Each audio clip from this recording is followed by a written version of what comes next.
Coming up on this edition of Reel to Reel, the Diocese of Springfield renews its commitment to youth ministry. Dan DUMAS takes a look at what's happening locally, and the first of our three-part series on Catholic Communications' recent pilgrimage to Ireland. These stories and more are just ahead on this edition of Reel to Reel. Hello and welcome to Reel and happy Halloween and Feast of All Saints. Over the past 2 decades, the Catholic Church has renewed its commitment to minister to young people. Youth ministry is much more than just programs. The vision of youth ministry defined by the bishops is much broader in scope than any previous model and may require a new way of thinking and ministering to youth. The bishops have said that all ministry to youth must be directed toward presenting young people with the good news of Jesus Christ and inviting and challenging them to become his disciples.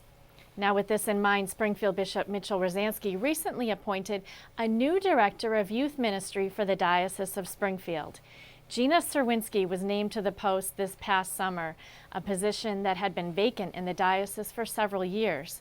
I sat down with her recently to talk about her visions and hopes going forward. Since late summer, Serwinski has been working with the bishop and parishes in the diocese, developing a mission, assessing needs. The biggest need right now is for support for youth ministry. Those who are in the field, that are in the parishes, that are working as catechists or religious educators or as youth ministers, really just need to be supported and know that what they're doing, is important and it's making a difference. Not every parish in the diocese has a youth minister, says Serwinski, with an official title, that is. But she says many are doing the job. Every parish needs to see that people working with youth are youth ministers, not necessarily one person is a youth minister, but that catechists, people working with youth, are youth ministers, that the pastor is a youth minister, that the religious educators are youth ministers. Serwinski previously worked in fundraising and development for the American Red Cross in Springfield, as director of CYO in Northern Rhode Island, and as a retreat coordinator of the National Shrine of Our Lady of the Snows in Belleville, Illinois. She currently lives in Southbridge with her husband and is a parishioner of St. John Paul II Parish there. She holds a bachelor's degree in theology with a concentration in religious education from the Franciscan University of Steubenville. She says it's her goal to pull out the gifts and talents of young people and involve them in the work of the church. Young people are not the church of tomorrow, they are the church of today. They are active members of the church, and we need to recognize that. Serwinski says it all begins on the parish level with religious education. She will be working with religious educators to see what programs they are offering for our young people. What experiences are they getting the youth involved in? Are they welcoming the youth into the parish to be part of that faith community? Are they seeing that that is important? We keep saying it is, but if you go out to a parish, is the parish really inviting those youth? She encourages parishes to invite young people to use their talents on the parish level. On the diocesan level, she says young people will be invited to attend the annual March for Life in January in Washington, D.C., as well as a 10-day pilgrimage with Bishop Rosansky to World Youth Day in Poland next July. If we can get the parishes themselves working on this and talking about these issues around youth and young adults, in the long run, that's going to be better for the life of the parish. And I know all the parishes in the diocese are really working hard to see that young people are recognized and included in the life of the parish. And still to come on Reel to Reel, Dan DUMAS looks at the latest news from the Diocese of Springfield and part 1 of our series from Ireland. These stories and more are still to come on this edition of Reel to Reel. Blessed are you, the sorrowing, who know your... The Chalice of Salvation, your weekly spiritual connection. I'm Passionist Brother Terrence Scanlon, your Chalice host. inviting you to join us Sunday morning at 10 a.m. Join us this week as we begin our November Remembrance of All Souls from the Gate of Heaven Mausoleum with Father Warren Savage as our celebrant. The Chalice of Salvation, your spiritual connection, Sunday morning at 10, here on 22 News.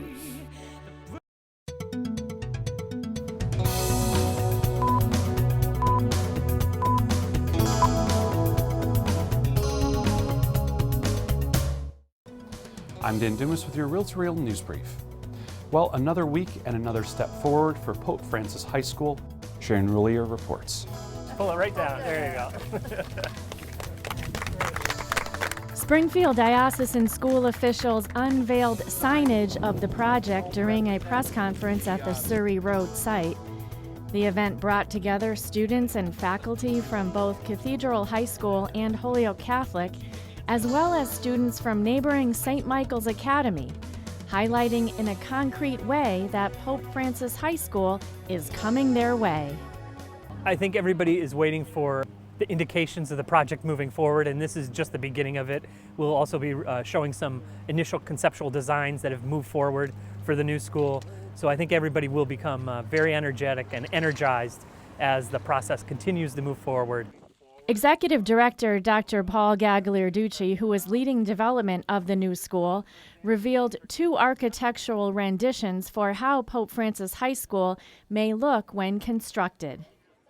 Designs are coming together. It does take a lot of time with the input of faculty and staff and the Transitional Advisory Committee and the Building Committee, but it's moving along fairly well, and we're still anticipating a September 2018 students coming here for their first year. In other developments, a request for proposals will go out next week for a construction manager at risk, who will be responsible for the construction of Pope Francis High School. And the first open house for the new school will take place next Sunday, November 8th, starting at 1 p.m. at the Chicopee campus, where the school will be temporarily housed while construction takes place. In other news, we are wrapping up Respect Life Month, a time which featured many pro-life activities, including the annual breakfast for pro-life supporters. Carolee McGrath reports. We ask you to send your spirit to soften hearts. Father William Lunny opens with a prayer at the 21st Annual Pro-Life Breakfast, sponsored by the Committee for the Civil Rights of the Unborn. About 200 people packed inside the log cabin in Holyoke to support the pro-life mission. Patty Schneier, a nationally known speaker on the topic, captivated the audience. Part of her appeal was her down-to-earth style. And my husband, Larry, we've been married 27 years. He gets all of me, right? My good days, my bad days, my crabby moods. He gets it all. Those of you who are married, you know, you get it all. Right? Amen. You're all Schneier focused her talk on what she called authentic love, saving that love for marriage and God's plan for husbands and wives. Really, it comes down to the message of love and life and the importance of the human person and how we're all looking for love, and we want real authentic love, but love involves sacrifice. It involves the whole person giving and receiving in the sexual union, as well as any life that comes from that union, being open to it and seeing the beauty of life, the potential, the joy. Schneier and her husband are from the Archdiocese of St. Louis and have 3 children. She wrote the book Love Letters from Mom on what matters most, in addition to speaking around the country to various groups, including high school students, on the importance of protecting life. She's also been a guest on various Catholic radio shows, including Covenant Network, Ave Maria Radio, and Catholic Answers Live. So I think when we all can really understand that we're made in the image and likeness of God, how He has a plan for us, even if life can be difficult sometimes, there's hope and there's joy, especially in a new life. Longtime local pro-life advocate Dorothy Moreau is the chair of the breakfast. Because she was just absolutely dynamic. And you know, when you're speaking from the heart, it shows.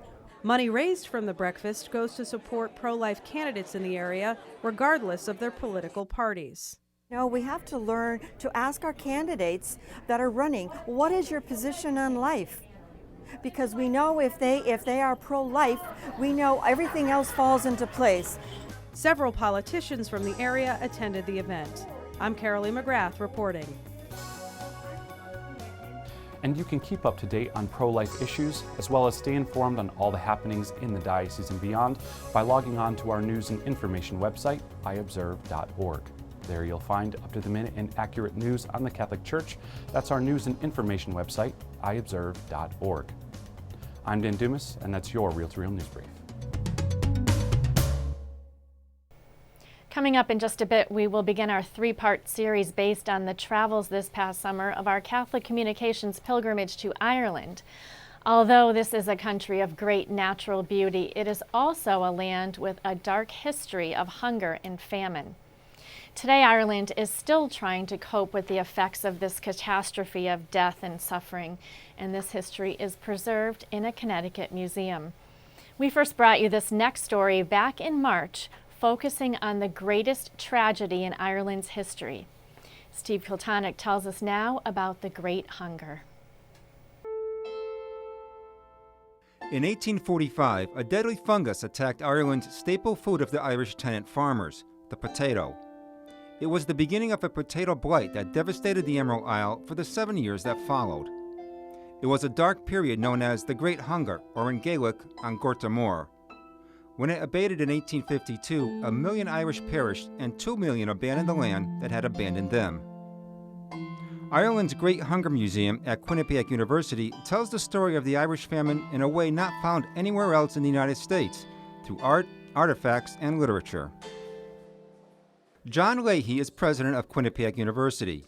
He traces his own Irish heritage back to County Kerry, where his great-grandfather was born during the famine. In 1997, on the 150th anniversary of the Great Hunger, Leahy served as the Grand Marshal of the St. Patrick's Day Parade in New York City. A speech he gave on the famine struck a chord with Quinnipiac alum and bagel entrepreneur Murray Lender, the founder of Lender's Bagels. Murray, who was Jewish, was taken by the hunger story in part because he associated it with the Holocaust, and also because his parents, who were from Poland, escaped the Nazis before World War II. He knew very well firsthand what it meant for his parents to have to leave their country, come to America, learn a new language, start a new life, and give up everything. Lender donated money to the university to obtain art and materials to tell the Great Hunger story. What was gathered over the ensuing years became the Lender Family Collection Room, built in 2000 at the school library. So much art was collected that Murray helped construct the Great Hunger Museum, which opened in 2012. The Great Hunger story needs to be told and people need to be educated about it, not only because it was the greatest tragedy in Ireland's history and the worst disaster in 19th century Europe, but for the better part of 150 years it was not accurately told. Grace Brady, the executive director of the museum, says the Irish survived blights before, but this one was much different. The problem with the Great Hunger was the severity of this blight and the successive years. One of the winters was the coldest winters in Ireland's history, and it just devastated the crop. What the British did not want the world to know was that there was plenty of food in Ireland to feed the starving Irish. In fact, the years from 46, 47, 48, as the deaths were going up, the amount of food exported out of Ireland, literally past the starving mouths of men, women, and children in Ireland, was shipped to England and elsewhere in the British Empire. But it really was the disregard and the callous disregard for human life on the part of the British, and their condescension and their view that the Irish and their culture and their religion and their way of life was a kind of an inferior culture. Some in British government even believed that the blight was providential. Entire Irish families were evicted into the freezing winter with nowhere to go. Typhus, cholera, and dysentery were rampant. People ate grass because there was no food. Because the land was more valuable than the presents, absentee English landlords offered fares for the 6-week trip to America or Canada on the dreaded coffin ships. You were on the lower level. Most of the ships were not passenger-type ships. You were with cattle and other animals, and the conditions were horrible. Disease was rampant. There wasn't enough food, and so many people died on the journey here. When the museum was constructed, much thought went into its design. The plain exterior resembles an Irish workhouse, constructed as one of the relief measures put in place for the destitute. Downstairs is the lower gallery with the 19th century collection, and the ceilings are very low, creating the feeling of being on a ship coming over. Upstairs, the feeling is much different. It's much brighter, the lighting, and the idea you come up the staircase and you've emigrated out of a bad situation into the new world. The Great Hunger Museum houses the world's largest collection of art related to the Irish famine. This includes paintings, drawings, etchings, and sculpture. It also features contemporary Irish artists, as well as 19th and 20th century paintings. The painting behind me is simply entitled Black 47. Michael Farrell's piece is dramatic and in your face. He was a very angry man who hated the British government. Charles Trevelyan was the assistant secretary to the treasurer, who basically decided what relief measures would be put into place during the famine. And he was a believer that the blight was a godsend. The most intriguing piece of the painting to me is the jury box, because it represents different groups of people who helped the Irish during the famine. At the top of the stairs is Lillian Davidson's Burying the Child. I think it has a lot of dignity in the painting, even though it's difficult to look at a woman burying her child, but when you see how the woman's holding the child. This painting is by Daniel MacDonald, called Irish Peasant Children, and it was a keystone to our collection because it's the only painting in the collection that was done during the years of the famine. These three children represent Ireland in different states. The middle child represents the west of Ireland, the dark, pretty girl's face. The little guy in the upper right-hand corner with his hair all askew is very mischievous. This girl here who's not facing us, she's not looking at us, she's looking away, and she's holding something that looks like a bottle, almost cocked like a missile or a gun. The collection also includes illustrated news documents from 1845 until 1852, which is also part of a database available free of charge to the public. Today, Ireland is still trying to come to terms with the famine. Even to have this level of exposure and recognition and activity related to the Great Hunger is still a little too challenging for the Irish, but I know it will come, and I know the Irish government officials, many of whom have visited this museum, are very proud of what Quinnipiac University has done to commemorate the Great Hunger and to begin educating people about the true causes and consequences of Ireland's Great Hunger. For Reel to Reel, I'm Steve Kiltonic. Certainly some important lessons for sure to be learned from this terrible human rights tragedy. And we have a link to the museum at Quinnipiac University on our website at iobserve.org. And finally today, we begin a special three-part series chronicling our summer Catholic Communications pilgrimage to Ireland. It was there that 34 pilgrims traveled along Ireland's west coast and saw the majestic beauty that Ireland's nature and history have to offer. From castles to cliffs, we discover more now about this Emerald Isle in this piece produced by videographer Bill Pecosha. Hello, I'm Father Gary Daly. And I'm Father Matt Alcombright, and we would like to welcome you to our 2015 pilgrimage to Ireland. We're here in Galway at the Radisson Blu Hotel, and when we first arrived, we had a great Irish breakfast. So after breakfast, we got back into the bus and off to Bunratty Castle. One of the things about Bunratty Castle is just a little taste of what old Ireland was like, the thatched roof cottages and the turf fires inside and some of the little stores that we get there. Did you enjoy the castle? Yeah, it's really neat to see how people lived, how these areas were operated under these ruling systems with the people living, and seeing how the people were served and how they lived and how their families were. And it was just very interesting to see the history of Ireland come alive in that castle with all the artifacts, all the tapestries, all the different things that are there. We got to the top of the roof to see a beautiful view of County Clare around us, and I thought it was just a great day.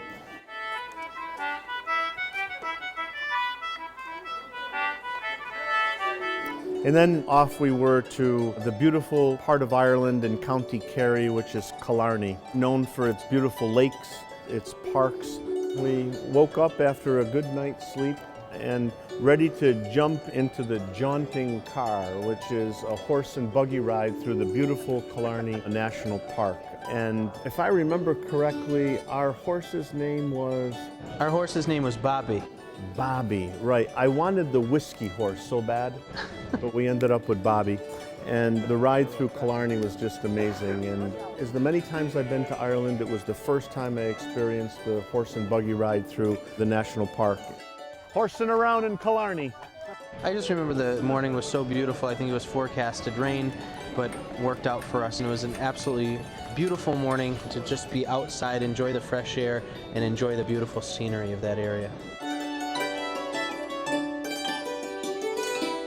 And then at the end of the ride was this castle that was there, and we were able to explore that for a little bit.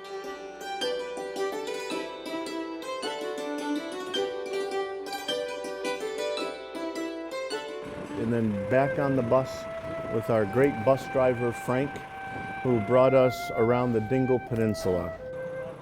I think it's worth talking about Dingle in the sense that the Dingle has a very significant piece to the Diocese of Springfield, because there's a lot of people in the Springfield area who left the Dingle area of Ireland and came to settle in our diocese. And Hungry Hill in Springfield and Our Lady of Hope Parish became their home.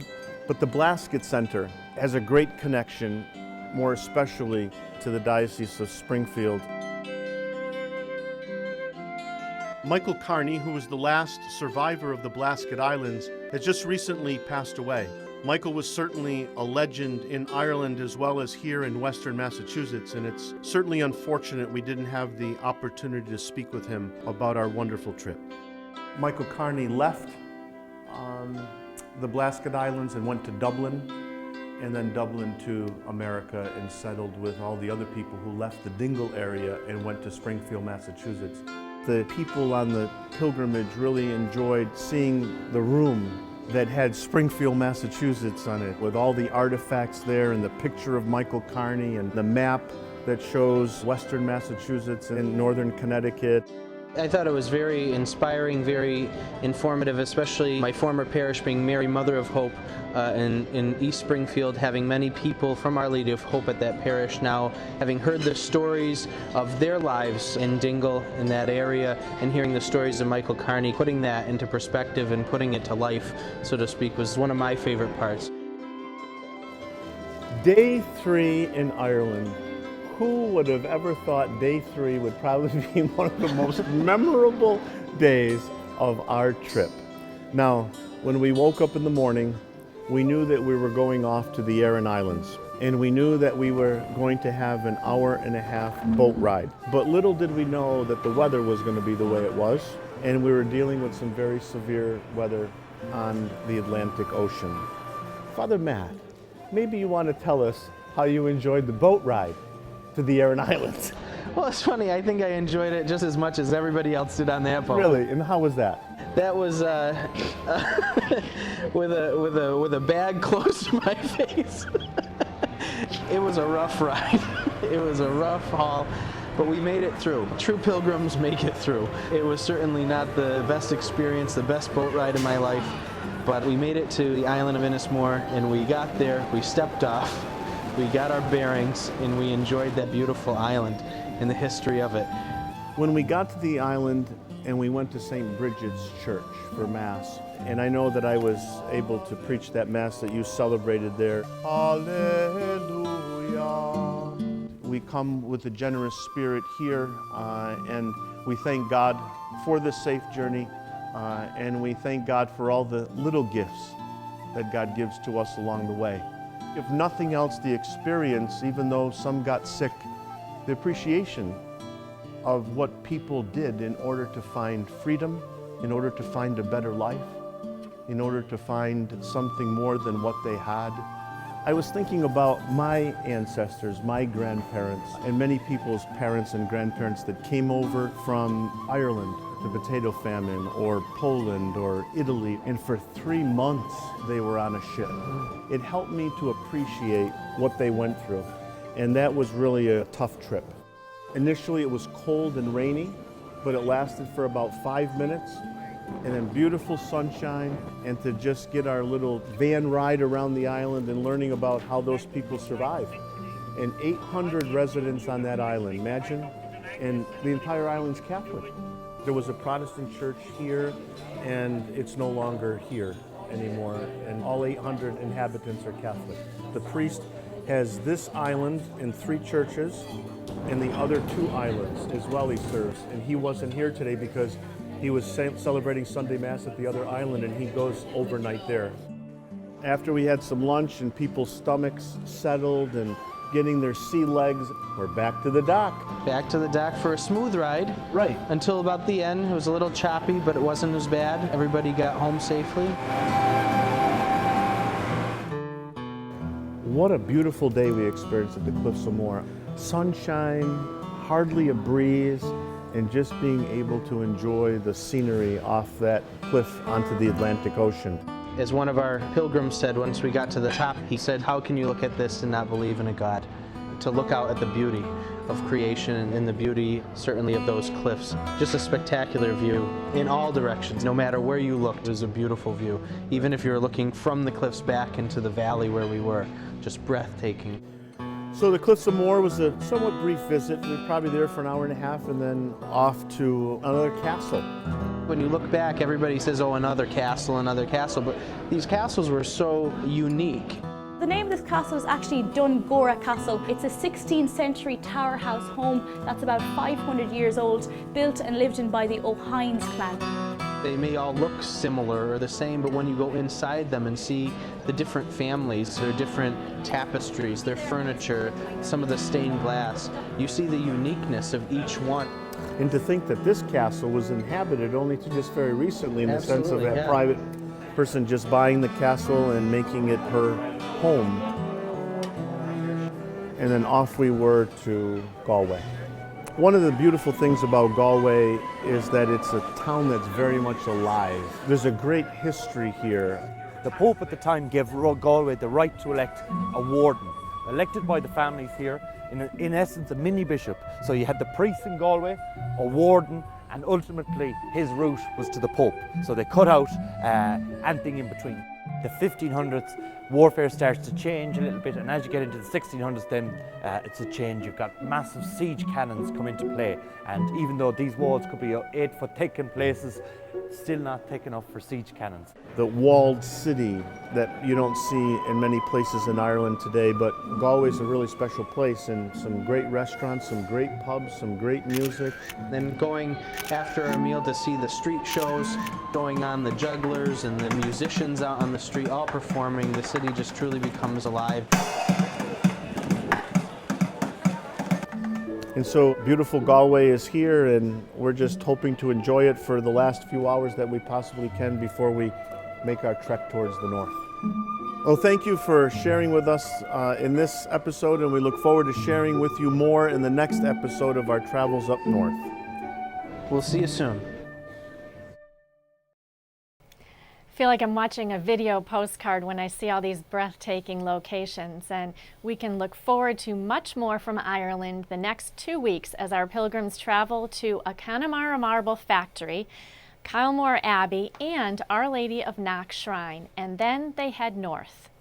And for this week, that's Reel to Reel. Thanks for joining us, and remember, you can watch all of our past segments and programs online on our YouTube channel. We have a link on our website at iobserve.org. There you can also get up to date on all of the latest news from the Diocese of Springfield and beyond. That's iobserve.org. And before we leave you, just a reminder to those watching on WWLP 22 News on this Halloween night, a special treat for you as you turn your clocks back 1 hour and daylight savings time officially comes to an end. I can't wait to enjoy that extra hour of sleep. I will see you again next week for another edition of Reel to Reel, your window on the world around you. Have a great week. Reel to Reel is a production of the Catholic Communications Corporation, funded in part by the annual Catholic Appeal, and the support of you, our faithful viewers.